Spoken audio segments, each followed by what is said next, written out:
Vamos a leer lo que dice la carta a los Corintios, capítulo 12 de la segunda carta a los Corintios. Voy a leer el versículo 9 y haremos una oración. Y me ha dicho: bástate mi gracia, porque mi poder se perfecciona en la debilidad. Por tanto, de buena gana me gloriaré, más bien en mis debilidades, para que repose sobre mí el poder de Cristo. Amén. Señor, te damos gracias porque nos permites estar en este lugar. Te rogamos que tu palabra sea firme, sea una palabra que toque nuestro corazón y que sea una palabra que podamos tener por obra. Te rogamos, Señor, que tú te muestres en nuestras debilidades, que tu poder sea perfecto y se magnifique, Señor, al mismo tiempo que cada uno de nosotros mengüe. Te damos gracias por ello en el nombre de nuestro Señor Jesucristo. Amén. Este versículo que acabo de leer es muchas veces repetido cuando tenemos pruebas que afrontar, ¿no? Casi siempre nos aferramos a estos versículos.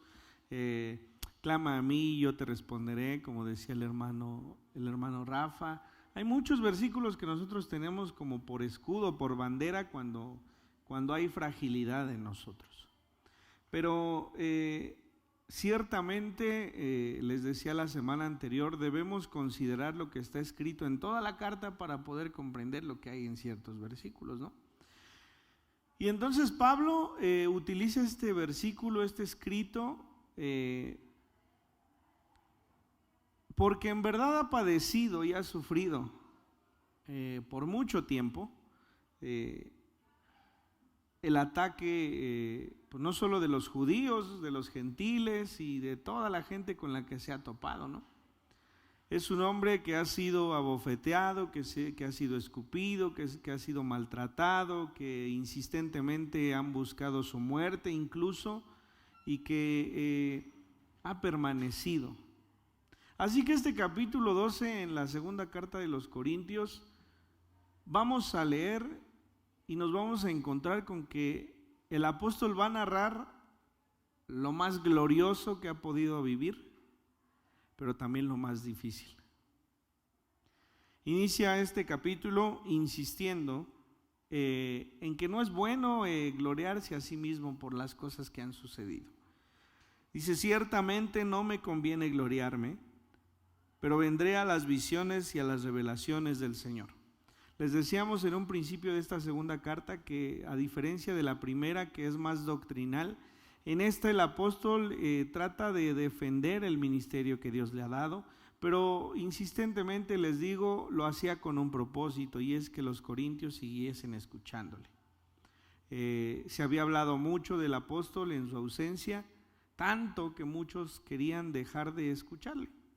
Y entonces el apóstol se atreve a hablar de sí mismo, con el único afán de que todos aquellos que han prestado sus oídos a escuchar tengan a bien volver a tenerlo como un siervo del Señor.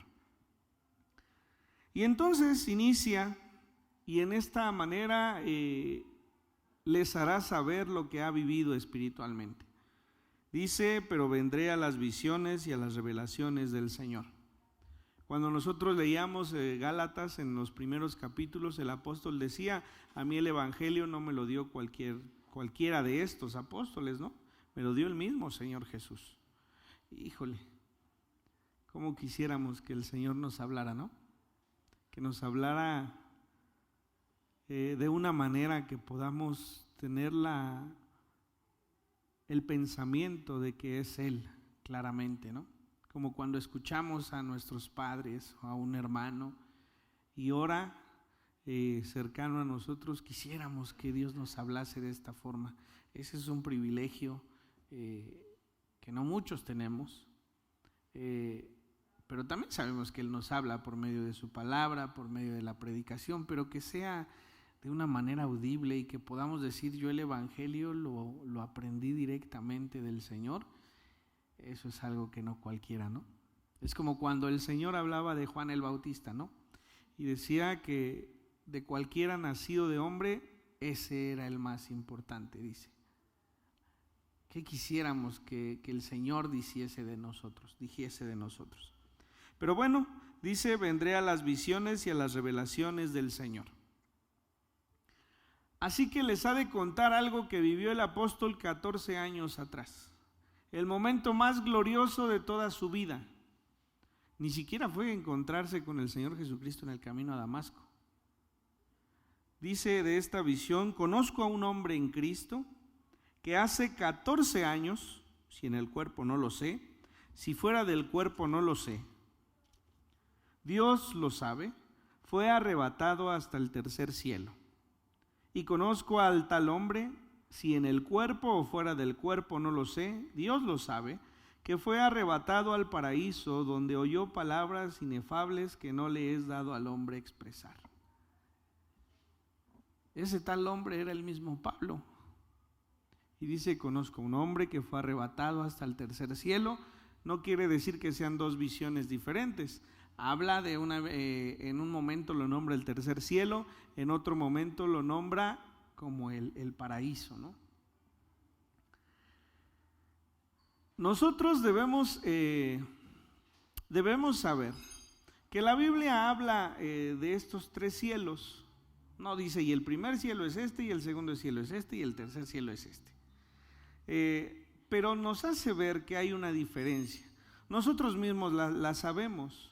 Cuando nosotros habitamos y vemos que está lloviendo, ese es nuestro primer cielo, nuestra atmósfera, ¿no?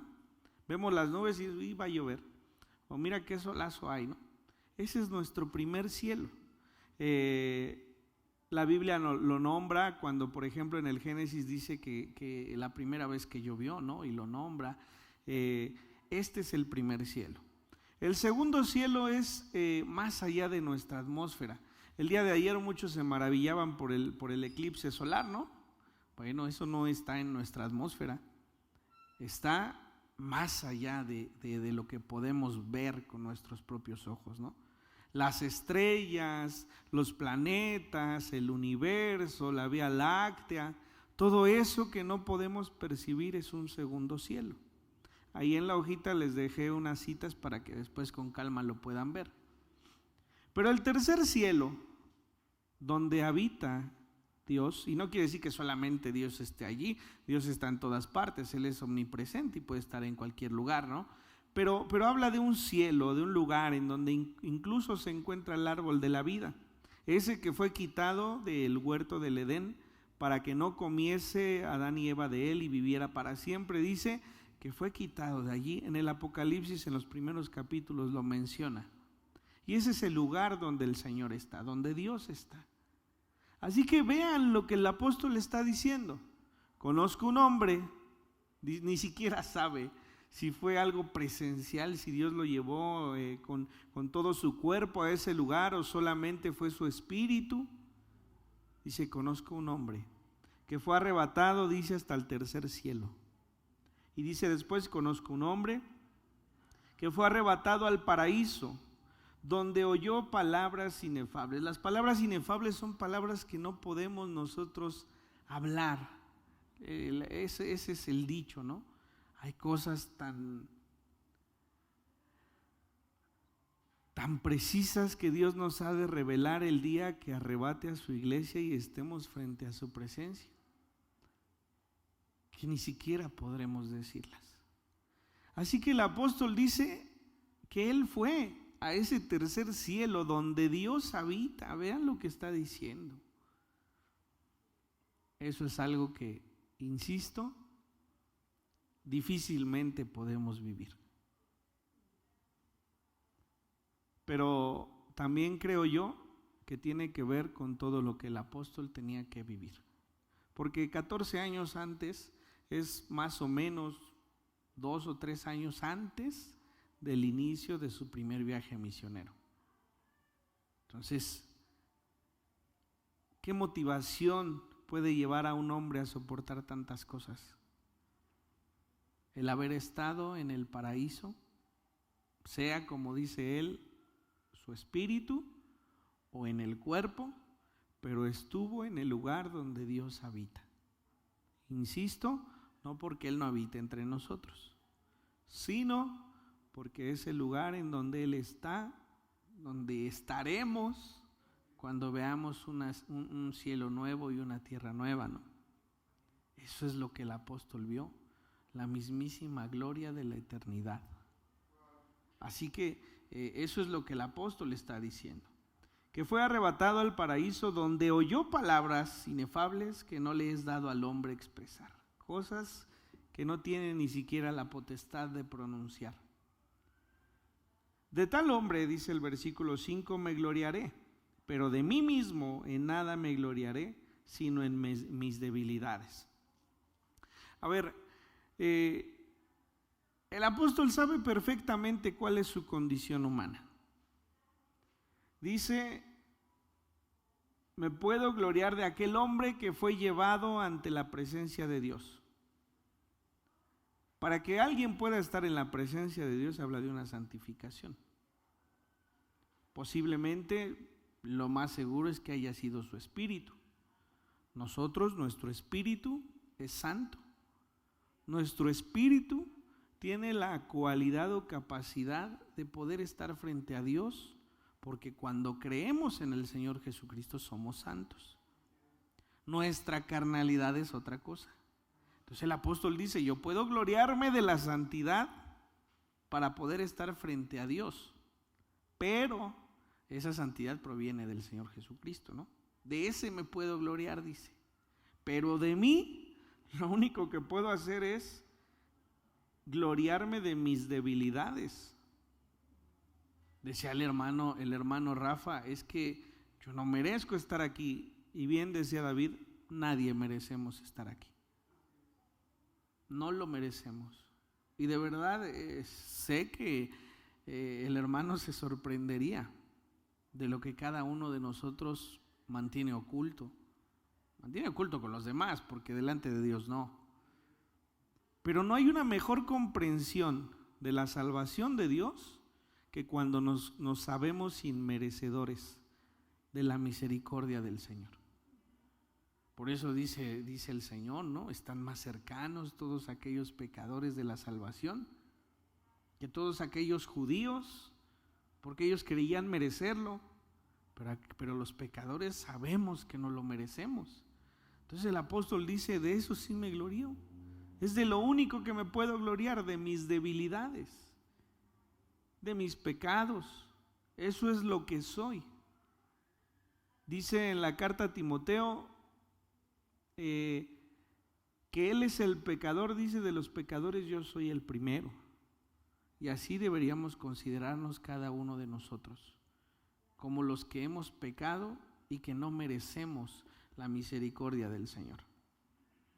Sin embargo, dice, si quisiera gloriarme, no sería insensato, porque diría la verdad. Es decir, dice el apóstol, por supuesto que no puedo gloriarme de un acto misericordioso como el del Señor, al llevarme al mismísimo paraíso.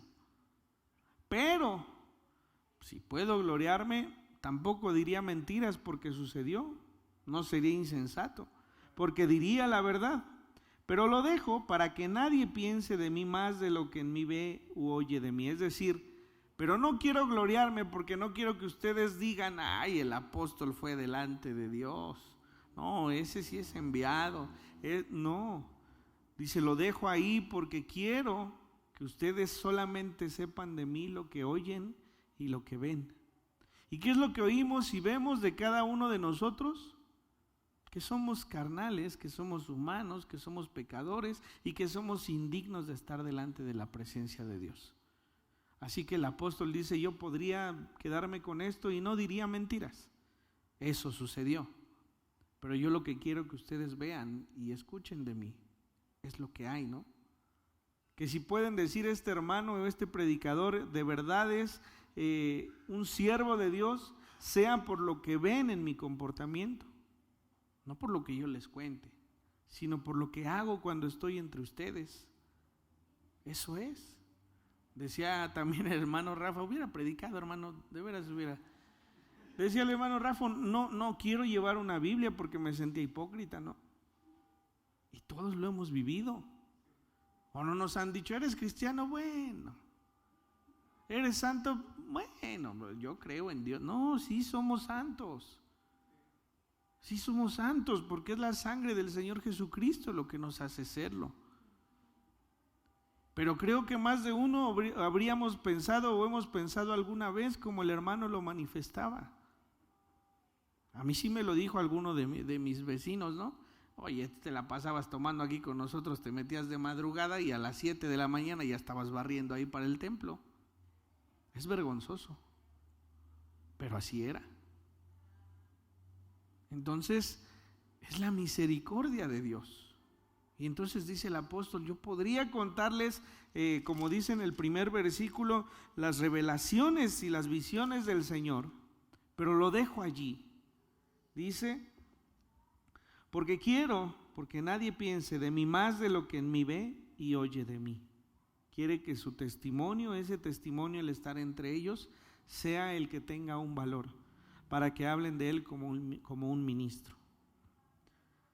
Y para que la grandeza de las revelaciones no me exaltase desmedidamente, me fue dado un aguijón en mi carne, un mensajero de Satanás que me abofetee para que no me enaltezca sobremanera. Por eso les decía, este capítulo narra el momento más hermoso del apóstol en su ministerio, pero también el más duro. Hay algunas citas en la Biblia que cuando habla de aguijones o de espinas, se refiere a personas. Por eso es que quiero hacer referencia a ello. Muchas veces hay comentarios que hablan de este versículo como que el apóstol estaba enfermo, tenía una enfermedad de muchos años. Algunos dicen que cuando se encontró con el Señor Jesús en el camino a Damasco y fue ciego por un tiempo breve, jamás quedó bien de sus ojos y que ese es el aguijón al cual se refiere.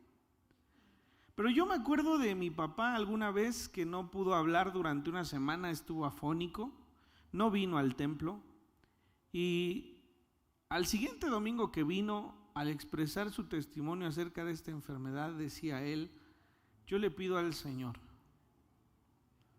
que mi voz no me la quite. Decía, yo puedo quedarme sin ver, dicho sea de paso se estaba quedando sin ver, ¿no? Yo puedo quedarme sin ver, pero sin mi voz, ¿cómo voy a hablar del Señor? Por esto, el comentarista que leí, que me parece apropiado, dice, primero, dice de un mensajero de Satanás. Los mensajeros son los ángeles, ¿sí? Entonces un mensajero de Satanás, pues habla de un demonio, ¿no? Que lo atormenta. Su preocupación del apóstol no es su salud. Su preocupación del apóstol es el ministerio que Dios le ha dado.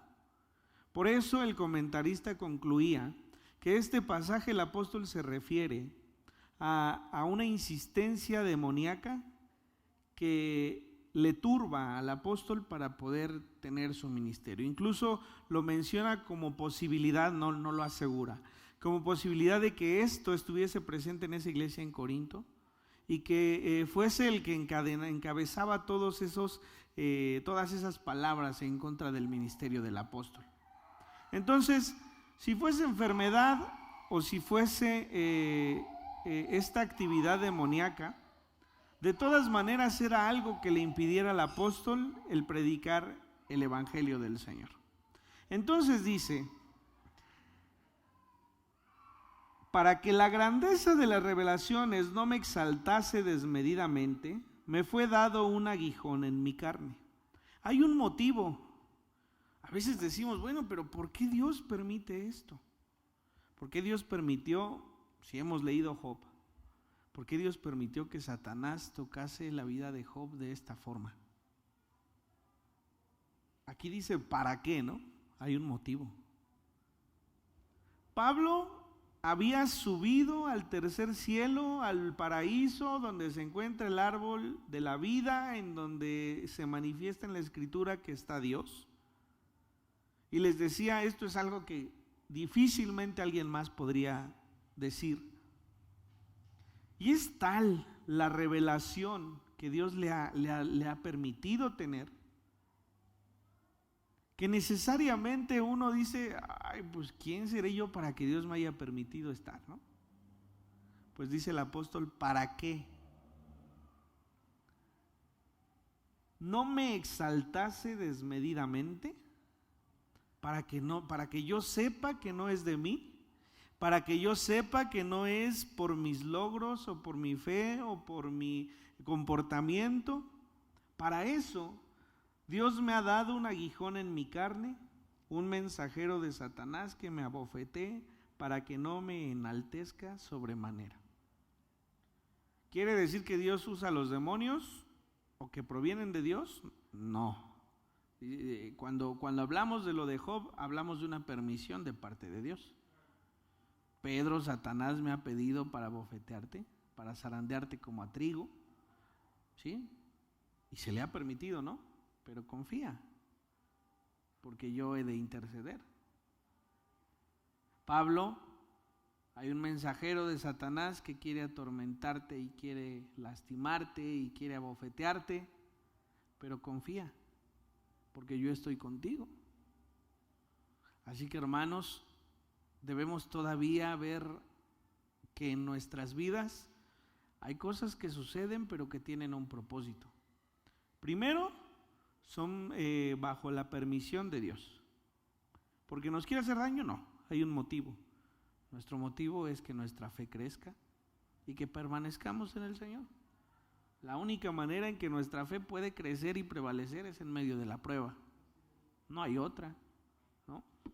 Entonces, Dios ha permitido que ese mensajero sea constante en la vida de Pablo. Respecto a lo cual 3 veces he rogado al Señor que lo quite de mí. Hay un paralelismo con el Señor Jesucristo ahí en Getsemaní, ¿no? Oró por primera vez, si es posible, pase de mí esta copa, mas no sea mi voluntad sino la tuya. Vino y oró una segunda vez y oró una tercera vez. ¿Cuántas veces ha orado usted pidiendo al Señor que quite una enfermedad o que le ayude con algún problema? ¿Y cuántas veces hemos dicho, parece que el Señor no me escucha? ¿Escuchó al Señor Jesucristo cuando él oró? Claro que sí. ¿Escuchó a Pablo estas 3 veces que insistió en que apartase este aguijón? Claro que sí. Y les respondió. En el Señor Jesucristo no era posible de otra manera hallar la salvación de cada uno de nosotros.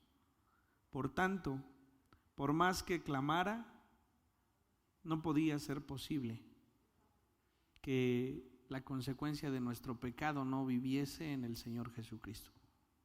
En el caso de Pablo, no podía apartar ese aguijón porque era necesario mostrarle que el poderoso era Dios, que le había permitido ir al paraíso, pero que no era porque él lo mereciese, sino un acto de misericordia.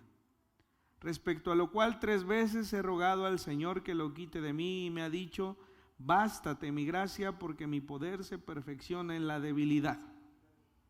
Es decir, no voy a quitar de ti ese aguijón, pero te voy a dar la gracia para que puedas soportarlo. No voy a apartar de ti la muerte, Jesucristo, pero te voy a dar mi gracia para que puedas soportarlo. Al final el Señor Jesucristo vino a esta tierra como un hombre y tenía que padecer como un hombre y morir como un hombre. Hermanos, si ustedes están en tribulación y en pruebas y han orado al Señor, debo decirles, si Dios no responde como ustedes quieren, sí les puedo asegurar que su gracia y amor y paz estarán con ustedes. Hay un motivo para ello. Por tanto, dice, de buena manera me gloriaré más en mis debilidades, para que repose sobre mí el poder de Cristo. Por lo cual, por amor a Cristo me gozo en las debilidades, en afrentas, en necesidades, en persecuciones, en angustias, porque cuando soy débil, entonces soy fuerte.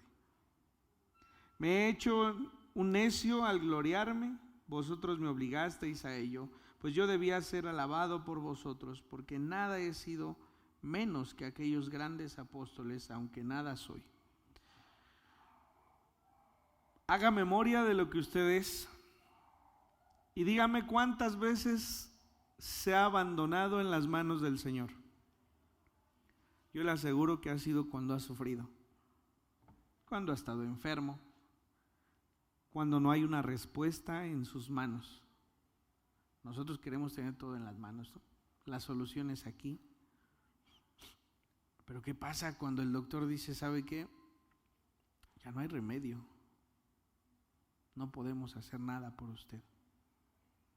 Hace, yo creo que 2 meses, no recuerdo el tiempo, el esposo de Nayeli le hablaron en la fiesta de su hija que su papá iba a morir, ¿no? Así fue. Tienes que venir porque los médicos desahuciaron a tu papá. Así que a media fiesta se salió, regresó como a la hora, vino por Camila, su hija, vino por su mamá, las llevó al hospital para que se despidiesen de este hombre. Hasta la fecha él no ha muerto. Y él está en su casa, y él, por lo que escuchamos, está mejor. Pero hay un punto en la permisión del Señor que nos tiene que hacer ver que todo está en sus manos. Cuando es así, ya no podemos hacer nada. Lo que podían hacer era despedirse. Y en ese momento de debilidad es cuando volteamos los ojos a Dios. Debería ser al revés, ¿no? Y yo se los he contado, cuando mi hermana enfermó, yo nunca la vi llorar más que una vez, y soy insistente en esto. Teníamos ya que bajarla cargando las escaleras porque no podía sostenerse en pie. Cualquier alimento que probaba lo volvía del estómago por la cantidad de medicamento que ella tomaba. De verdad, yo se los puedo decir, esto es algo que transformó la vida de todos mis hermanos, por supuesto, pero la mía en particular, ¿no? Yo les decía, Señor, no puede ser. ¿Por qué no me has tomado a mí y has dado consecuencia a todo lo que he hecho? Pero cuando ella la acostábamos en el sillón, era voltearla a ver desanimada, por supuesto, pero sin fuerzas para sostenerse sentada. Y entró mi tía Angélica y ella le dijo, tía, ¿puedes orar por mí? Porque ya no puedo más. Siento que me voy a morir. Ese es el único día que yo la vi llorar. Y mi tía, por supuesto, oró por ella. Pero puedo decirles que ese momento fue el momento en el que mi hermana se abandonó en los brazos del Señor. Cuando más débiles somos, cuando no hay nada más que hacer, más que entender que todo está en las manos del Señor, ese es el momento cuando Dios es poderoso. Porque es el momento en el que nosotros solamente podemos declarar que Él ha hecho un milagro. Si a las primeras que nosotros pedimos todo funciona, jamás vamos a voltear al Señor y decirle, Señor, eres tú. Pero cuando ya nada está en nuestras manos, cuando ya hay una debilidad excesiva en nosotros, solamente el poder de Dios proviene y vienen sus milagros. Por eso dice el apóstol, entonces de buena gana me gloriaré más bien en mis debilidades, para que repose sobre mí el poder de Cristo. Agradezca que usted es débil, agradezca que usted es pecador, porque entonces ese es el Señor Jesucristo quien nos levanta, quien nos muestra su poder. Y entonces dice el apóstol, me he hecho necio en gloriarme otra vez. Vosotros me obligasteis a ello, pues yo debía ser alabado por vosotros, es decir, no tendría ni siquiera que haberles mencionado nada. Porque nada he sido menos que aquellos grandes apóstoles, aunque nada soy. Con todo, las señales de apóstol han sido hechas entre vosotros en toda paciencia, por señales, prodigios y milagros. Pero esto no es nuevo. El Señor Jesucristo estuvo entre su pueblo y no muchos creyeron, ¿no? Si estas señales se hubiesen hecho, dice, cualquiera hubiera creído, ¿no? Así que el apóstol decía, las señales ahí están, las señales del apostolado ahí están, los prodigios y milagros. ¿En qué habéis sido menos que las otras iglesias, sino en que yo mismo no os he sido carga? Perdonadme este agravio, ¿no? O sea, ¿cuál es el problema? Que las otras iglesias aportaron para mi sustento y de ustedes no lo recibí. Pues perdónenme si con esto les agravio, ¿no? Perdónenme si con esto les causo alguna molestia. Discúlpenme, ¿no? He aquí, por tercera vez estoy preparado para ir a vosotros, y no os seré gravoso, porque no busco lo vuestro, sino a vosotros.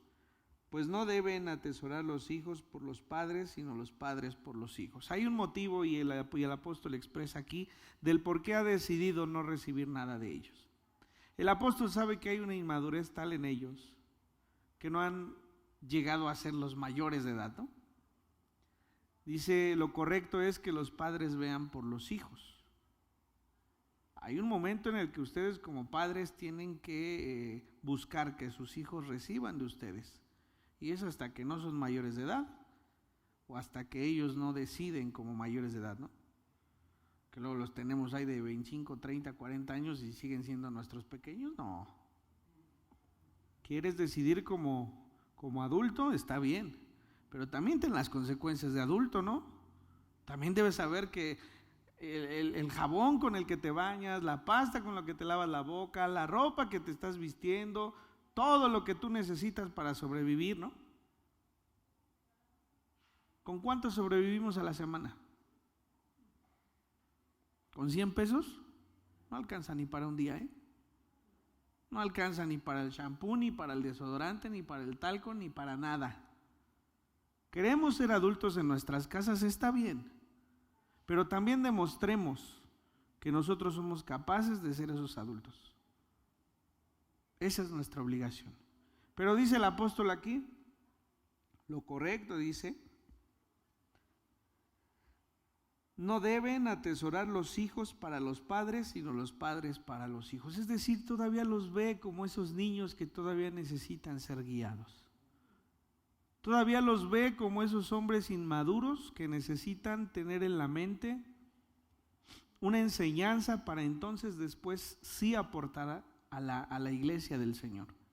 El apóstol sabe que si él les permite que aporten para su sustento, en algún momento será un agravio para ellos. Así que mientras ellos sean inmaduros, él es el padre que debe traerle sustento a ellos. Por eso dice así, no deben atesorar los hijos para los padres, sino los padres para los hijos. Y yo con el mayor placer gastaré lo mío, y aún yo mismo me gastaré del todo por amor de vuestras almas, aunque amándoos más, sea amado menos. Creo que no hay un versículo dicho por algún apóstol más cercano a lo que Dios espera del siervo del Señor. El Señor espera que cada uno de los que le servimos con placer gastemos lo nuestro, y aún dice yo mismo me gastaré. Gastemos nuestro esfuerzo, nuestro tiempo. Esto es una bendición para el que sirve. Tenemos que hacerlo con amor, con placer. Dice, gastaré lo mío, y aún yo mismo me gastaré del todo por amor de vuestras almas.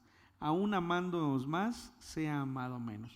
Y esto es un sentimiento que el Señor pone en nuestro corazón, ¿eh? No viene de nosotros.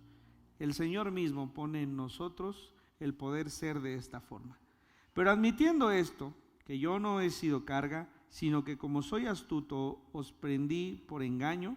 ¿Acaso os he engañado por alguno de los que he enviado a vosotros? Rogué a Tito y envié con él al hermano.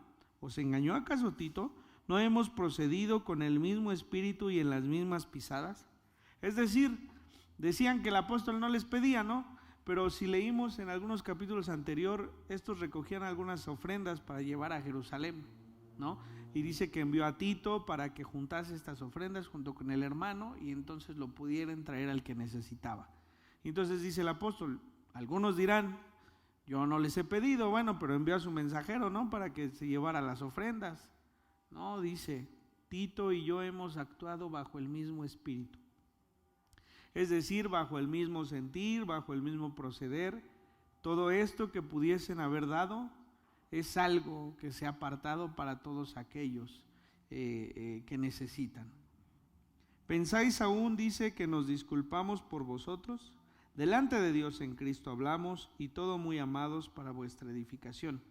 Pues me temo que cuando llegue no os halle tales como quiero, y yo sea hallado de vosotros, cual no queréis, que haya entre vosotros contiendas, envidias, iras, divisiones, maledicencias, murmuraciones, soberbias, desórdenes.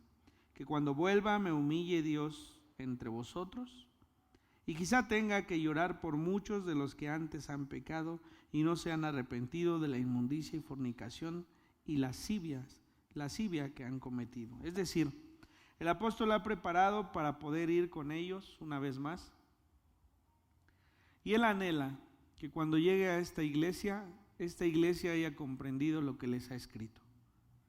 Dice, espero que cuando llegue no me halle con todos los problemas que me han hecho saber. Porque si me hallo con esos problemas, entonces ustedes se van a hallar con uno diferente al que está entre ustedes. Porque tendré entonces que levantar la voz, y tendré entonces que exhortarles, y tendré entonces que hacerles ver lo equivocados que están.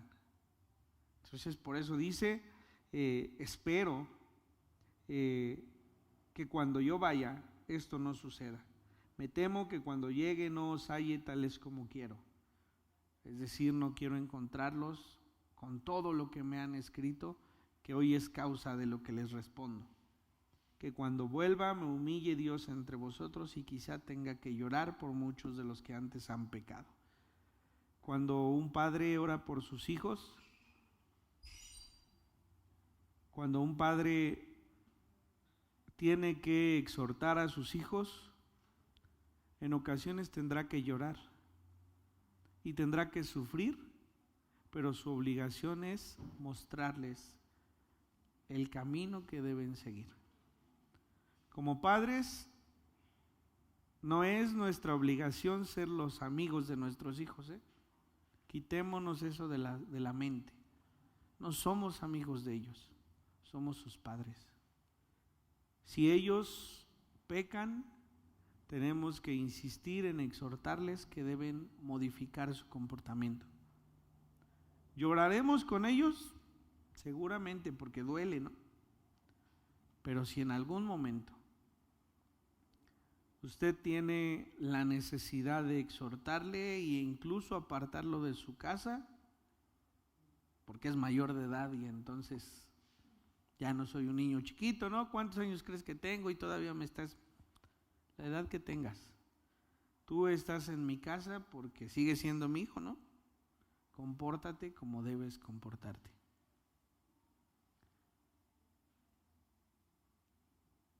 Davicho me dio permiso, por eso lo voy a decir.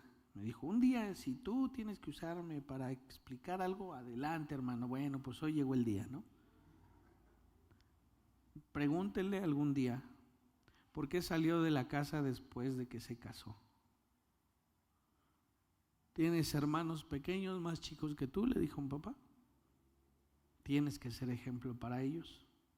¿No puedes ser ejemplo para ellos? Adelante. ¿Usted cree que no le dolía a un papá? Él no estaba, pero nosotros lo veíamos. Yo luego platico con Dulce o con mi mamá y me cuenta lo que pasaba después de haberme regañado a mí, ¿no? Un desconsuelo. Pero con lágrimas en sus ojos tenía que ser padre. Tiene que llorar por exhortar a sus hijos, aunque le duela, créame, va a preferir que sus hijos recompongan su camino a que un día los vea perdidos. Así que con ese amor, como padres, con ese amor, Pablo se expresó hacia esta iglesia, diciendo: yo soy su padre, y entonces yo espero poder llegar a ustedes y hallarlos de una manera distinta a la que he escuchado. Porque si no, ustedes van a hallar a una persona en mí que no he sido para con ustedes, pero que es necesario que sea. Vamos a orar. Señor, te damos gracias. Una prueba de amor hacia nosotros, Señor, es tu palabra. Tu palabra nos enseña que debemos escuchar tu voz. Tu palabra nos enseña que en medio de la dificultad y de la debilidad, nosotros mismos permitimos que tu poder se perfeccione. Es como tú nos respondes. Ya quisiéramos, Señor, que en todo momento nuestra confianza estuviese puesta en ti. Te rogamos que así sea. Pero con temor, Señor, hemos de decir que si es necesario, permitas lo que tenga que suceder para que nuestros hijos y para que nosotros mismos podamos encontrarnos con una experiencia de fe distinta. El mismo Job decía: de oídas te he oído, pero ahora te conozco. Perdió a su familia, perdió sus bienes, perdió a sus amigos, perdió todo lo que su mano alcanzaba a tener por sí solo. Y en ese momento, Señor, por pura gracia y misericordia, pudo conocerte como eres. Así que te rogamos, Señor, insisto con temor, que tú permitas lo que tenga que ser para que cada uno de nosotros pase del haberte oído, del haber oído de ti, al conocerte, Señor. Te damos gracias porque tu palabra es fiel. Y te damos gracias porque si hemos de atravesar dificultades, tu gracia será suficiente para podernos sostener. Te damos gracias por todo esto y bendecimos tu nombre. En el nombre de nuestro Señor Jesucristo oramos. Amén.